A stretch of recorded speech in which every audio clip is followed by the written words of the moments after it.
bielo ma. Ayo za wọn bielo. Asote do za wọn bielo. Se yen li bobo se. Ayala za wọn bielo. Isopo materina za wọn bielo. Se yen li bobo se. Aya o ma ke ma ko be pade ne ma o. Azopelo han ko be pase. Bulo kon sabi aya wen. Meyo mesi andele. Andele imeze àwọn ìlú na wọn me o. Aya o ile tete je di je o. Me fa show me wa no. Asope pita lele. Aya o, ya ye la lowo la o. Wo ya ma la lowo la o. Ya ye pa o ma su o. Aya o, la lowo mi kan ye je ma o. Aye ma pa bu lo o, ni aba ma pa lo o. Akia o, 5 de mi la o. O, ni he wa me lo amo, ma se lo me lo amo. Aya o, de bo yi wo. Ade bo yi wo si ma se la de bo yi wo. De bo yi wo.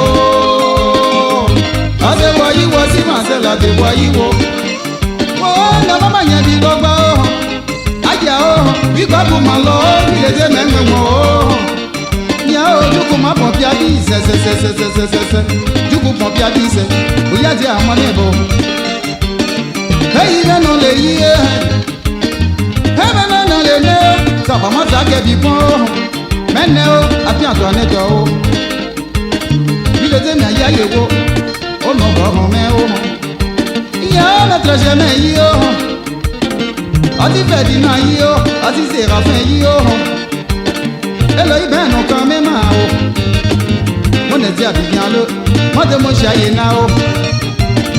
Anase ya bi ego e.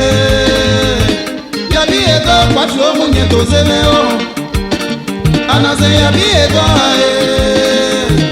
Ya bi ego kwatu o mu nye to se me o. Aya o bi alo se mota agogo ma o. Ya pika same o no bo wu o. Kwatu me de bombolo. Me yo wo. Me yo wo ya bi o me yo wo se o. Me yo wo. Me yo wo me yo wo se o. Abo ja go me yo wo se o. Bo bondu o ya o. O ben jo ati e mo se me a. Abade ni mu lo na se me pe ke ni abiyan do. Aneke o me yo wo se o. Otisha lo ni me yo wo se. Pe ke ni si ni kende. So blessings àwọn bielo ma o. Kwasi amo Elizabeth àwọn bielo. Se yen ni bobo se. Àwọn bielo e. Àwọn bielo e se ma ni bobo se. Àwọn bielo e. Àwọn bielo e se ma ni bobo se. Odi rosi na no bobo. Ayo.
wa ibe me yowo se o